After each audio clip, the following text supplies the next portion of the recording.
Before you listen, if you enjoy the stories and want to hear more, then please consider subscribing. Most of you listening aren't subscribed, so please take this time to subscribe. Turn on notifications so you'll never miss a story and be the first to hear. You'll also be supporting me. Thank you.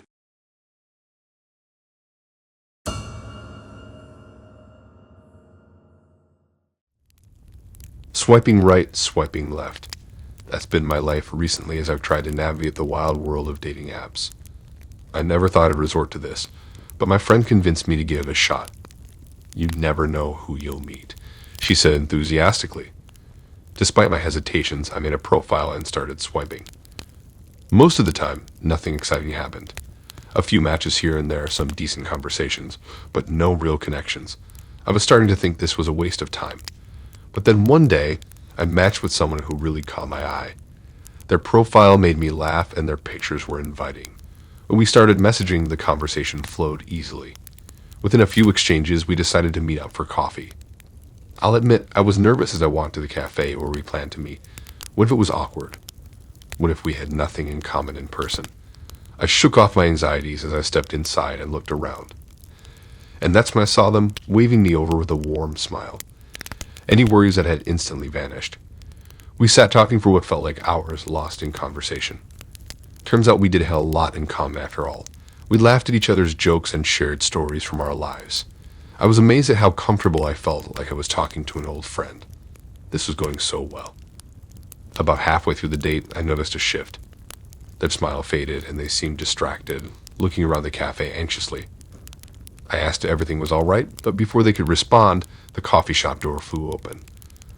An angry-looking person marched up to our table, yelling, "What do you think you're doing?" My date's face drained of color. I can explain. They started, but were quickly cut off. The angry person, who I now realize must be their partner, continued their tirade, causing a scene in front of everyone. I sat there stunned, with no idea what to do. The partner turned their fury towards me, demanding to know who I was. I stammered some reply about meeting online. This only made them more upset. They got increasingly hostile and confrontational. My heart started pounding. I knew I had to get out of there, but I was frozen in place. The partner was in my face now, still ranting and raving. As the shoving continued, I slowly slid my chair back, hoping to make a subtle exit. When I felt I had enough space, I leaped up and rushed for the door. I didn't stop running until I was several blocks away. My hands shook as the adrenaline pumped through my veins. I kept looking over my shoulder, worried the partner might have followed me, but the sidewalk was empty. My mind raced, replaying the whole crazy scene. How did I not realize they were already in a relationship? Did they mean to deceive me? I didn't know what to believe.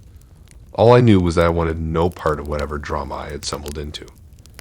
As the shock wore off, anger and disappointment set in. I had really thought we had a connection, that this might go somewhere. Instead, my very first date from a dating app had ended in absolute disaster. What if this kind of chaos was common online?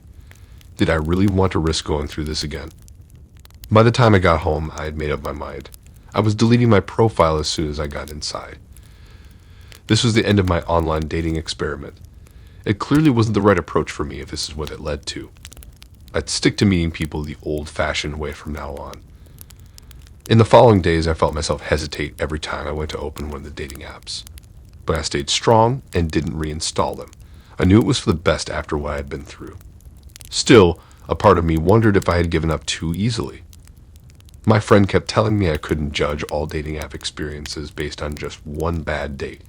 She said I should get back out there and try again with someone new. I understood where she was coming from, but I just wasn't ready after barely escaping that cafe. Maybe someday I'll give it another chance when my memories of that crazy first date aren't so fresh. But for now, I think I'll lay off the swiping. The real world may not be as fast-paced, but at least first dates there don't tend to end with someone's angry partner crashing the party. I think I'll stick to the slower, safer old-school way of meeting people. No more online dating drama for me.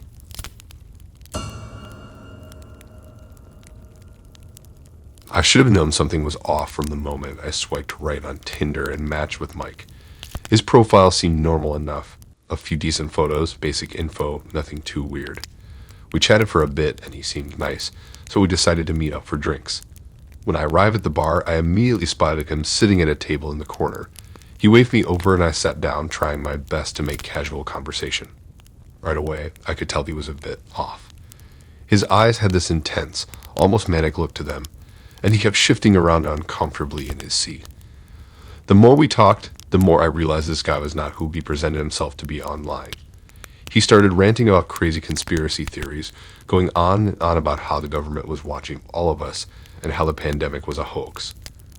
I tried to steer the conversation in a different direction, but he just kept spiraling. I started to feel really uneasy, like I needed to get out of there as soon as possible. I made an excuse about having an early work thing the next morning and said I needed to head out. As I stood up to leave, Mike suddenly grabbed my arm, his grip painfully tight. "You're not going anywhere," he growled, his eyes narrowed. I've been looking forward to this all week. I froze, my heart pounding in my chest. This was not the same guy I had been chatting with online. This person in front of me was unstable, volatile, and potentially dangerous. I frantically tried to think of a way to get out of there safely. "Please let go of me," I said, trying to keep my voice steady. "I really need to go." Mike just laughed, a chilling, humorless sound. "Oh, I don't think so. We're just getting started." He yanked me back down into the chair, his grip on my arm like a vice. I winced in pain, panic setting in as I realized I was completely at his mercy. I scanned the bar, hoping someone might notice what was happening and come to my aid, but the place was mostly empty. Mike leaned in close, his breath hot on my face. "You know, I've been watching you for a while. I know all about you, where you live, where you work, your daily routine. Did you really think I wouldn't find out everything I could about you?"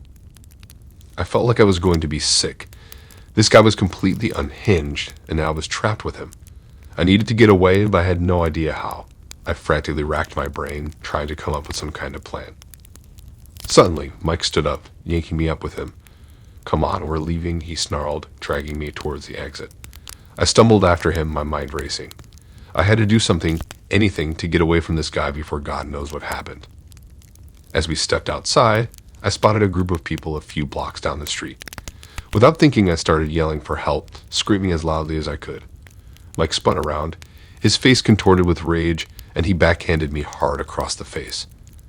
I cried out in pain and surprise, momentarily stunned. In that split second, I saw my chance. I wrenched my arm free from Mike's grasp and took off running as fast as I could, weaving through the parked cars on the street. I could hear Mike shouting and thundering after me, but I didn't dare look back. I ran until my lungs burned, finally ducking into an alley and hiding behind a dumpster, praying he wouldn't find me. After what felt like an eternity, the sounds of Mike's pursuit faded. I slowly peeked out from my hiding spot, my whole body shaking. I had managed to escape, but I knew I couldn't stay there forever. I had to get somewhere safe, call the police, and report this psycho. Carefully, I made my way out of the alley and started hurrying down the street, constantly looking over my shoulder. I didn't stop until I reached a well-lit populated area where I ducked into a 24-hour diner and called the cops. They arrived within minutes, and I shakily recounted the entire horrifying ordeal. The police were able to track down Mike and arrest him, and I learned that he had a history of violent outbursts and stalking behavior. Apparently, I wasn't the first person he had targeted through dating apps. It was a terrifying realization, and I couldn't help but feel incredibly stupid for not seeing the warning signs earlier. In the aftermath, I was a mess, jumpy, paranoid, and plagued by nightmares. I deleted all my dating profiles and swore off those apps for good. The thought of another encounter like that one made me sick to my stomach. It was a brutal reminder that you can never truly know someone, no matter how normal they seem online. Even now, months later, I'm still shaken by the whole experience. I'm grateful that I made it out alive, but the trauma of that night will stay with me forever. It's a sobering lesson in the dangers that can lurk behind the screens of our dating apps, a cautionary tale that serves as a stark reminder to always trust your instincts and prioritize your safety, no matter how charming or harmless someone may seem. I still have frequent nightmares where I relive that night, feeling Mike's vice-like grip on my arm as he drags me out of the bar. I wake up in a cold sweat, heart racing. During the day, I find myself constantly scanning crowds wherever I go, half expecting to see Mike's face appear. I know it's irrational. He's behind bars and can't hurt me anymore, but the fear still lingers. For a long time after, I was a recluse. I only went to work and back home, too afraid to go out to crowded places or social events. Loud noises and people walking up behind me would make me jump. I stopped taking the subway after having a full-blown panic attack when a man sat down too close to me. I still get angry when I think about all the red flags I missed with Mike, like how he initially messaged me nonstop far more than a normal person would, or how he seemed to know obscure details about me right away. All the signs of obsessive, stalker behavior were there, and I ignored them. Part of me is afraid I'll never date again. I downloaded all those apps looking for a relationship, and they nearly got me killed. But another part of me hopes I'll eventually dip my toe back in once I've fully healed.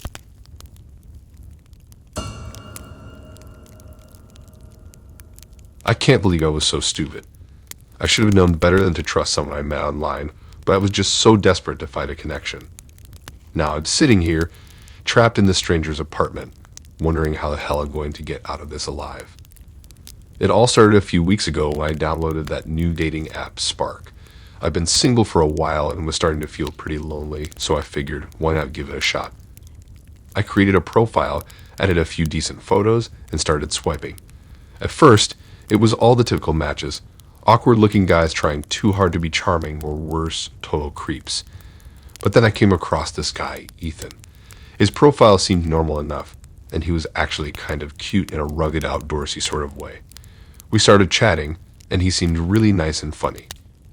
We had a lot in common, and before I knew it, we were making plans to meet up for a drink. I was a little nervous, of course, but also kind of excited. It had been so long since I'd been on a first date, and I have to admit, I was starting to have a good feeling about this guy. We agreed to meet at a bar downtown, and when the day came, I got all dolled up and headed out, trying to ignore the butterflies in my stomach. When I arrived at the bar, I scanned the room and spotted Ethan sitting at a table in the corner. He waved me over, and I took a deep breath before walking over to join him. As I got closer, something seemed off. His smile didn't quite reach his eyes, and there was a strange, almost manic energy about him. But I tried to push my concerns aside and just focus on having a good time. We ordered a couple of drinks and started chatting, and at first, it seemed to be going well. But then little things started to catch my attention. He would suddenly change the subject or get defensive if I asked too many questions about his background. And there was a strange intensity in his gaze that made me feel uneasy. As the night wore on, I started to feel more and more uncomfortable. I made an excuse to go to the bathroom, and when I came back, Ethan was on his phone, typing furiously. He quickly shoved it in his pocket when he saw me, and I couldn't help but wonder what he was up to. Finally, I decided I'd had enough. I told him I was tired and needed to head home. He insisted on walking me to my car, and as we were walking, he suddenly grabbed my arm and pulled me close. "You know, I really like you," he whispered, his breath hot on my neck. "I think we could have something special if he'd just give me a chance." I felt a chill run down my spine, and I quickly pulled away. "I'm sorry, Ethan, but I think it's best if we just go our separate ways." I practically ran to my car, my heart pounding in my chest. As I drove home, I couldn't shake the feeling that something was really, really wrong. I tried to tell myself that I was just being paranoid, that Ethan was probably just a little socially awkward and desperate for our connection. But the more I thought about it, the more uneasy I felt. A couple of days later, I was scrolling through the news on my phone when I came across an article that made my blood run cold. There in bold headlines was a story about a wanted criminal who had just escaped from prison. And the man in the mugshot looked exactly like Ethan. I don't know how long I sat there staring at the screen in disbelief. It all suddenly made sense. The strange behavior, the intense gaze, the way he seemed to be hiding something. I was an idiot for not seeing the signs sooner. Panic started to set in as I realized that this dangerous criminal knew where I lived. I quickly packed a bag and called the police, but they told me that they would need more evidence before they could do anything. I was on my own. I spent the next few days constantly looking over my shoulder, jumping at every sound. I was terrified that Ethan would show up at my door at any moment. I even considered leaving town, but I couldn't bear the thought of abandoning my life and everything I'd built here. And then it happened.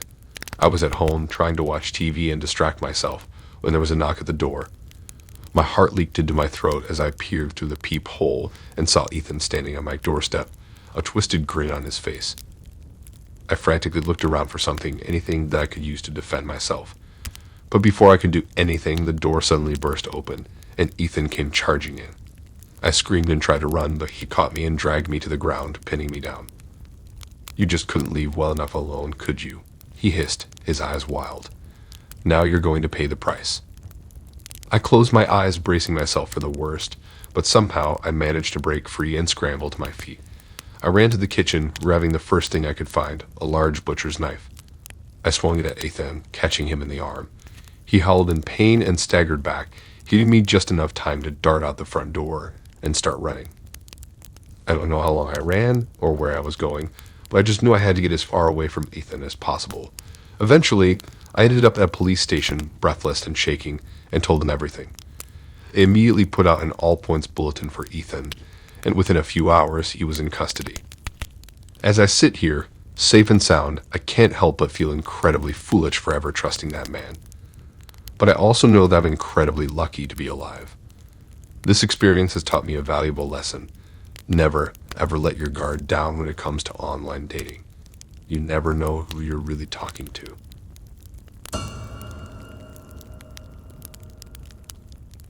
I had never considered using a dating app before. The idea of swiping left or right based on a couple of photos and a short bio seemed absurd. How could you really get a sense of compatibility from that? But after over a year without meeting someone organically through my friend group or daily life, I was starting to reconsider. My friends were always telling me I should give the apps a try. They said things like, "You just have to wade through some duds before you find someone great," when my cousin met her husband on Tinder. Now they're married with 2 kids. At first, their persistence merely annoyed me, but after so much time alone, it began to break me down. I was so tired of having no one to go to dinner and movies with, no one to travel with and make memories with. I longed for a partner to share life's ups and downs. So one night, glass of wine in hand, I downloaded a popular dating app. I filled out my profile half-heartedly, thinking this would be a fruitless endeavor anyway. A few taps and I was all set up. I expected to do some casual swiping, get no matches, and delete the app within a couple weeks, having proven my assumptions correct. But that very first evening, my phone began lighting up with notifications. I was getting match and message right off the bat. I have to admit, the initial buzz of seeing those matches roll in got me excited. It was an ego boost, even if I knew physical attraction was superficial. I exchanged some messages with a few guys who seemed decent enough. But one conversation in particular grabbed my attention, with Jeremy. His photos showed a handsome face with kind eyes and a warm smile. He came across laid back and funny in his texts, making me literally laugh out loud at some points. After several days of enjoyable banter, Jeremy suggested meeting up in person. I was hesitant at first, but he assured me we'd do something low pressure at his apartment where we could just talk and get to know each other better. He seemed thoughtful and trustworthy, so I agreed despite the voice in my head saying being a stranger at his home might not be wise. The day of the date, I took extra care getting ready, fixing up my hair and makeup nicely. I felt those familiar butterflies, partly nervous but also excited to take this virtual connection into the real world. When the Uber dropped me off, I gave myself a little pep talk before knocking on Jeremy's door. He greeted me with a huge grin and warm hug. As he showed me around the tidy apartment, his eager questions started in rapid fire. Where was I from? What was my job? Did I have siblings? I tried to keep up, but felt uneasy at this intensity from someone I'd just met.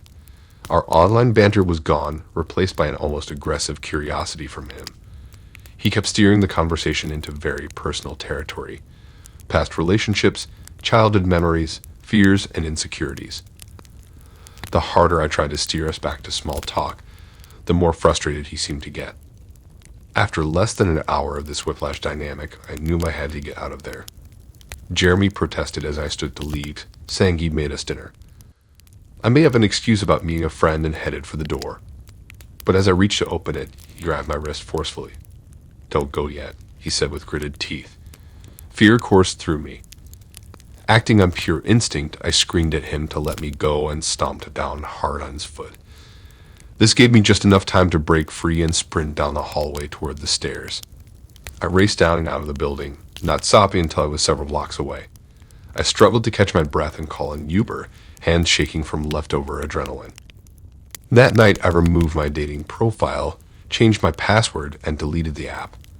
While my friends meant well, this traumatic experience taught me an important lesson: to trust my gut when something feels off instead of giving someone the benefit of the doubt. I was lucky to escape what could have turned into a dangerous situation. Moving forward, I knew any romantic prospects would require thorough vetting and an abundance of caution. My safety was the priority. This encounter left me shaken at first, but it also made me wiser in the long run. I learned to be alert when meeting new people, heed red flags, and value my well-being above all else. While I hope to find love someday, I would only seek it through trusted connections from now on. For the time being, I felt content on my own rather than risk repeating such chilling mistakes. In the weeks after this incident, I found myself withdrawn and on edge. Loud noises made me jump, and I had trouble sleeping. When I did drift off, nightmares of being trapped and helpless plagued me. I realized I was dealing with some post-traumatic symptoms and needed help to process things. I started seeing a therapist who specialized in trauma recovery. She helped me work through my fear and anxiety over what had happened. With time, I began to feel like myself again rather than a jittery shell. I stopped blaming myself for not seeing red flags sooner. This was not my fault, but it's safe to say that I won't be meeting anyone new anytime soon.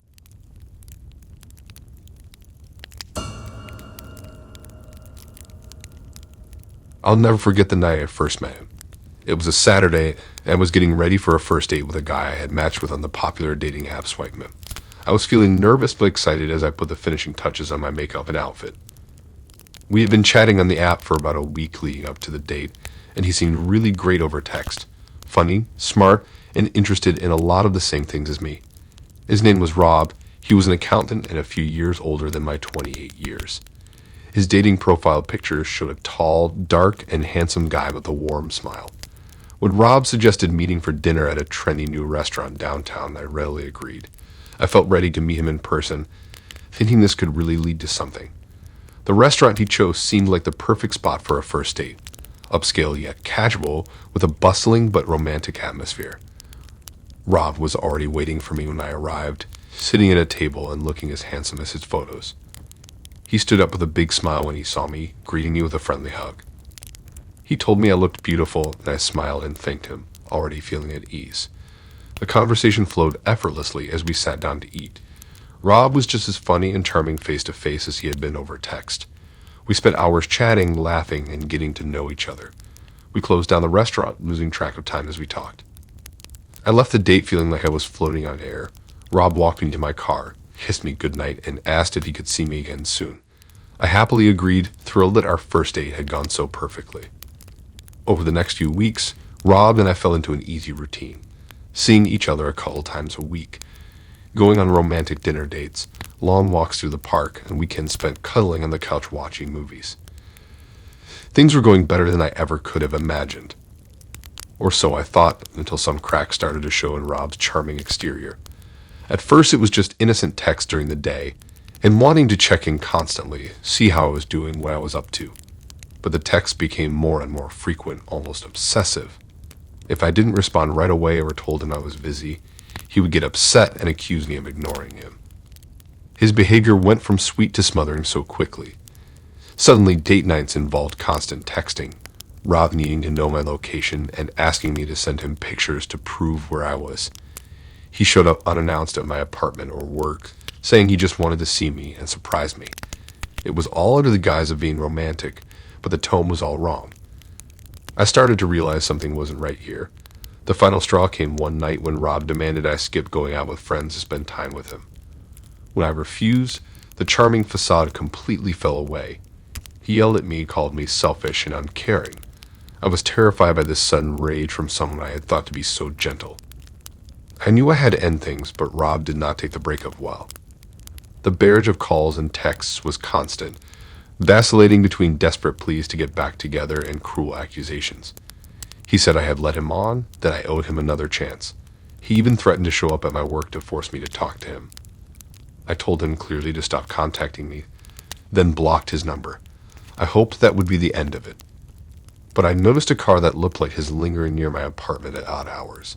Strange packages started showing up addressed to me. It became obvious he was still keeping tabs on me somehow. The fear and paranoia were building, and I knew I had to take drastic action. So I hatched a plan to catch Rob in the act and get proof of his stalking to hold against him. A friend offered the use of her empty house on the other side of town. I parked my car out front and entered just long enough to make it look like I was home. Then I hid myself inside with a clear view of the driveway through a window, and I waited. Just as expected, around midnight Rob's car came creeping up the street. The sight of him slinking up to the house, thinking I was inside and unaware, sent a chill down my spine. I snapped photos as he snooped around, then called the police right before he attempted to break in through a back window. Thanks to the evidence I gathered, the police were able to arrest Rob for stalking an attempted burglary. And thanks to their intervention, he stayed far away from me after that. I was finally able to breathe a sigh of relief knowing that my nightmare was over. That harrowing experience taught me important lessons. Now I make sure to watch for red flags and be cautious when meeting someone new. I trust my instincts. If someone seems dangerous or obsessive, I don't ignore those gut feelings. And I prioritize my safety, whether that means cutting ties at the first sign of trouble or taking bold steps to protect myself. I'm not going to let one deranged stalker prevent me from trying to find love, but I approach any new relationship with open eyes and healthy caution. I know there are good people out there, and I haven't given up hope. My dating app days aren't necessarily over, but I am vigilant about watching for any warning signs. Never again will I let myself be drawn in by a facade only to end up in a scary situation. By staying smart, I know I can keep myself safe while still opening my heart.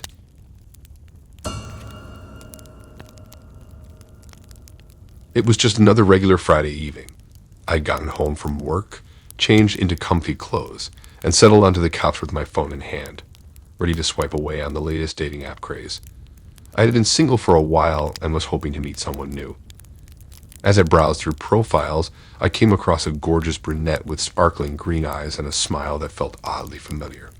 Her bio was witty and charming, and I immediately felt drawn to her, though I couldn't place why she seemed so familiar. I decided to take a chance and swiped right to match with her. To my pleasant surprise, we matched right away, and she sent me a friendly message introducing herself as Amanda.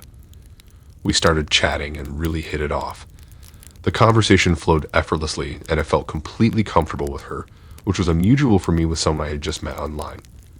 Over the next few days, Amanda and I exchanged messages morning and night. With each interaction, I became more intrigued by her. Beyond her good looks, she was intelligent, kind, and seemed genuinely interested in me as a person. It felt like we had known each other for years, even though we hadn't yet met in person. We made plans to meet up that weekend at a bar downtown.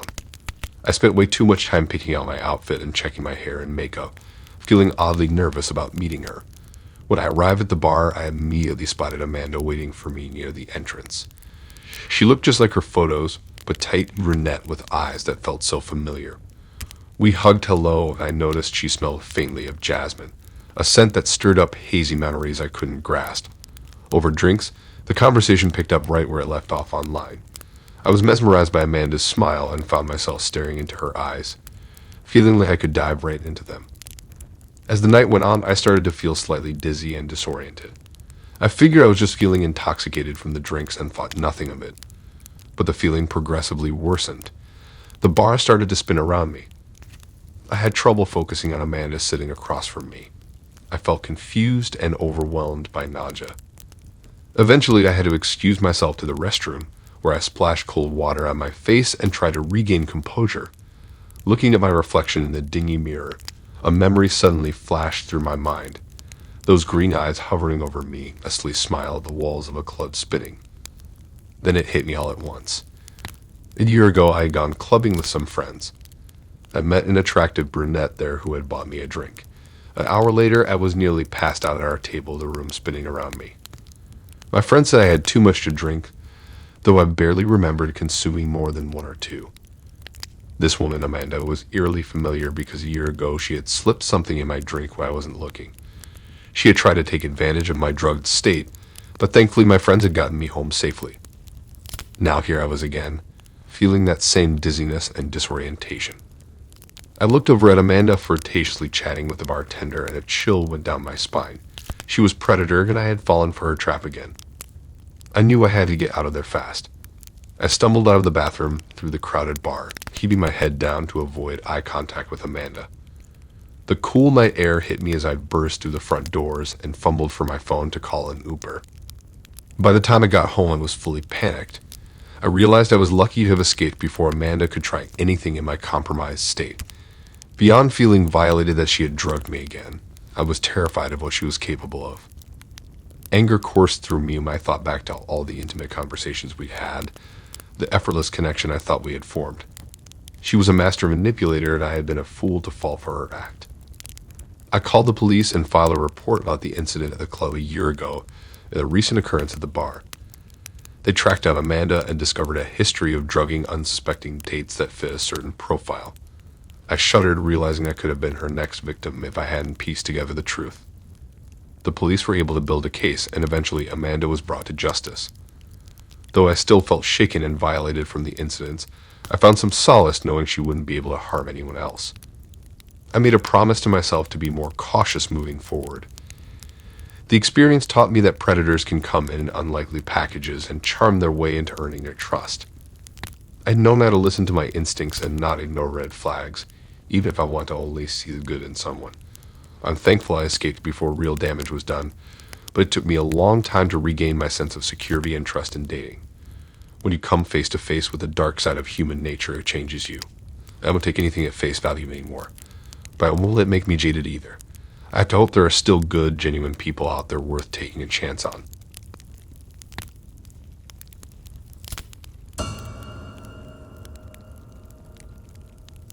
I still remember that first night I matched with Dan like it was yesterday. I had been lazily swiping through the dating app, mostly out of boredom than anything else, when his picture made me pause. He just had this warm, genuine smile that drew me in right away. I read through his bio, pleasantly surprised by how thoughtful and well-written it was. He came across as kind, funny, and outgoing, basically all the qualities I was looking for. When we matched, I felt a spark of excitement I hadn't felt in ages. Little did I know then what a wild ride I was in for. He had kind, warm eyes and a great smile that seemed genuine, not like the cheesy grins I'm used to seeing. As I read through his bio, he came across as down-to-earth, and we seemed to have a lot in common, like enjoying hiking on weekends and trying out new complicated recipes. I decided to take a chance and crossed my fingers as I swiped right. To my surprise, we matched right away. Dan messaged me first, starting with just a polite greeting and asking how my day was going. But soon we fell into easy conversation that flowed smoothly for hours on end. He actively engaged with thoughtful questions, funny anecdotes that made me laugh out loud, and opening up about himself as well. I felt like he was truly interested in getting to know me better, not just going through the motions. The week flew by in a heartbeat as Dan, and I messaged nonstop morning and night. I was definitely smitten already, and my phone buzzed incessantly with his texts. Eventually, Dan suggested meeting up for dinner at a trendy new Thai restaurant downtown that I had been wanting to try. I quickly agreed, and then spent way too much time agonizing over the perfect outfit for the big night. As I got ready, I felt those excited first date nerves and butterflies in my stomach. When I arrived at the restaurant, Dan looked just as handsome in person as in his photos. We sat across from each other at a small table, dim candlelight flickering romantically between us. As we ate the delicious food, the conversation flowed smoothly, and the time seemed to pass in a blur. Before I knew it, they were alerting us the restaurant was closing soon. We had ended up talking for hours, completely lost in our own little world. On the drive home, I was practically giddy, already looking forward to planning our second date. Over the next several weeks, Dan put thought into coming up with unique date ideas that showed he really listened to the small details I had mentioned enjoying, like mini golf, escape rooms, foreign films, and cooking together. Each time we parted ways after another amazing night, I felt myself longing to see him again soon, excitedly anticipating our next adventure. As the weeks went on, I knew I was falling for him hard and fast. After about a month of dating, I finally invited Dan over to my place for the first time. We cozied up on the couch with takeout and put on a silly rom-com movie, laughing together through mouthfuls of food. It felt natural when Dan spent the night, and I loved waking up next to him in the morning. From then on, Dan started staying over a few nights a week, and it was wonderful having someone to share my evenings and mornings with. We'd cook pancakes before work, then text each other all day about how much we missed one another. At night, Dan would thoughtfully rub my feet while we lounged in bed watching Netflix like an old married couple. He even left a spare toothbrush and some comfy clothes over at my apartment, seamlessly settling into my life. I was blinded by how quickly our relationship was progressing. I ignored little oddities that I should have noticed, small items gone missing around my apartment, some cash disappearing from my wallet. At the time, I figured I must have just misplaced these things somewhere, too caught up in the whirlwind romance to notice, until one morning when my most cherished necklace, handed down from my late grandmother, was nowhere to be found. I wore that necklace every single day without removing it. My heart sank, realizing it must have been taken from me. Suddenly, it hit me all at once. The minor thefts and money taken that I had dismissed and made excuses for over the past few weeks.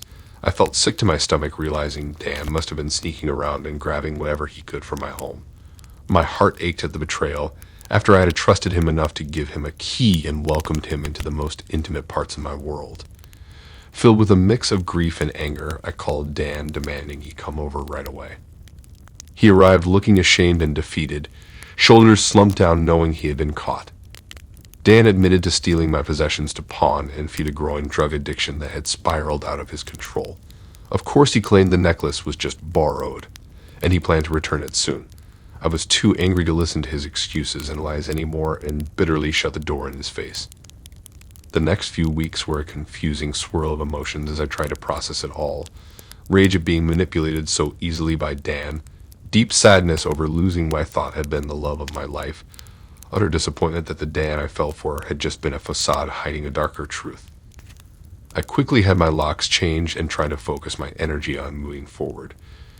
In time, my boiling fury faded into a wistful longing for those early days when everything between us still seemed magical and untainted by betrayal. I took a break from the dating app for a while after that, feeling too vulnerable to open myself up to another potential disaster. But eventually I knew I couldn't let one bad experience stop me from trying it again. A few months later, I decided to tentatively dip my toe back into online dating, a little wiser and more wary now. I vowed to move slowly, really get to know someone's true colors before deep attachments could form. Once burned, twice shy, as they say. Although my story with Dan left some scars, it also taught me invaluable lessons in trust and reading people. I continue on with an open heart, still believing there is hope to find true love if I just keep patiently swiping.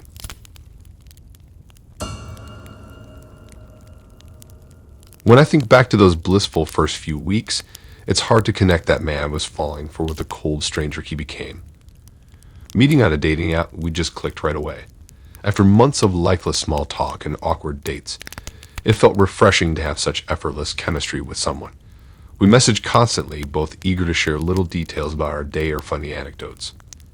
During our first date at a cozy Italian restaurant, the conversation flowed easily over pasta and red wine. I got a bit lost in his warm brown eyes and crooked smile. By the end of dinner, my cheeks almost hurt from laughing and grinning so much. I felt giddy waiting for his texts, reading past messages between dates. He'd send me songs that reminded him of me or ask thoughtful questions about my family, friends, and interests. It felt nice to have someone take such a sincere interest in me and my life. When he asked me to be his girlfriend after just 6 blissful weeks, I was overjoyed. The dating app gamble had paid off. The first few months were pure magic. We explored new restaurants in the city, strolled through museums and parks, cuddled on the couch binging shows. He spoiled me with flowers just because, held every door open, constantly told me how beautiful I was. Each new date idea he planned was creative and romantic. Picnics under the stars, couples massages, private painting classes. He made me feel so adored. Looking back now, I can see the seamless facade start to crack after about 6 months together. At first, just small oddities I brushed off. He'd go hours without responding to my texts, claiming he left his phone on silent at work. The good morning and good night check-ins tapered off. Weekends he was busy running errands or catching up with family and unable to get together. When I'd call after not hearing from him all day, it would go straight to voicemail like his phone was off. But then an hour later, he'd text back apologizing, insisting everything was fine. His excuses became more frequent. Car troubles kept popping up suddenly on date nights, preventing us from seeing each other. Last-minute work trips or family obligations meant canceled plans and rescheduled dates. If I pressed for more details, he'd vaguely blame his hectic job or niece sister, quickly changing the subject before I could ask more. The inconsistencies piled up slowly, so I shrugged them off. I knew he cared about me deep down, despite his flaky behavior, or so I desperately wanted to believe. Looking back, it was a textbook case of gaslighting. He planted just enough doubt and wariness in me to dismiss my concerns as needy paranoia. After weeks of enduring his unpredictable hot and cold routine, I confronted him. Arriving announced to his place after days of only terse check-in texts, I demanded real explanations. Why did it feel like he was pulling away? Why couldn't he make time for me all of a sudden? Had I done something wrong? After tearfully pleading for any reassurance he still wanted me in his life, he finally confessed. He'd been living a double life. The secret wife, kids, house in the suburbs, it all spilled out. The truth knocked the wind out of me. This whole relationship had been a carefully crafted mirage. A real family waiting in the wings while he played out some sick bachelor fantasy with me on the side. All his flimsy excuses about work trips and car issues were just covers to spend time with them. I was the secret, the lie hidden neatly away in my cozy downtown apartment, none the wiser. Too shocked to even cry, I pressed him for answers. How long had he been lying? Did they know about me? Whined me. He just shook his head, repeating hollow apologies that it had gotten out of hand. He never meant to hurt me. As if his intentions mattered anymore. The damage was done. Every sweet memory now tainted with bitterness and distrust. I broke it off right there, ignoring his tearful pleas to reconsider. Stumbling numbly from his apartment, I blocked his number before I even reached my car. The texts and voicemails still trickled in those first few weeks, all professing his love and regret, how hard it was deceiving me, how he missed me. Empty words from a liar's mouth. I never responded. Months later, I'm still grappling with the aftermath. My universe felt shattered overnight.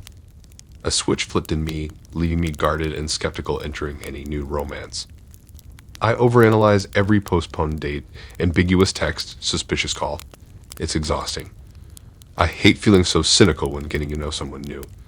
I wish I could simply enjoy those giddy first dates and new sparks again. But the ghost of his betrayal haunts every potential connection.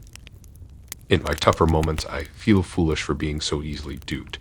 Were there obvious clues I ignored, red flags waving right in front of me that I happily overlooked? Sometimes I blame myself as much as him. I knew online dating was risky, but let the fantasy blind me. Despite my lingering anger and distrust, a part of me still mourns the future we dreamed of. Even knowing it was built on lies, it hurts to realize how disposable I was to him in the end. But dwelling on hypotheticals and past mistakes gets me nowhere. What matters is learning from that painful chapter, so I'm less stupid moving forward. I'm slowly letting go of self-blame and rebuilding my ability to trust in new relationships. His deception revealed his failings, not mine. With time, hope, and patience, I trust the right person will come along and restore my faith that true romance can exist. The ghosts of his lies still follow me some days, but I won't let myself be haunted forever. Thanks for listening in. If you like these stories and want to hear more, then please subscribe and like and support this new channel. We have more stories for you to listen to.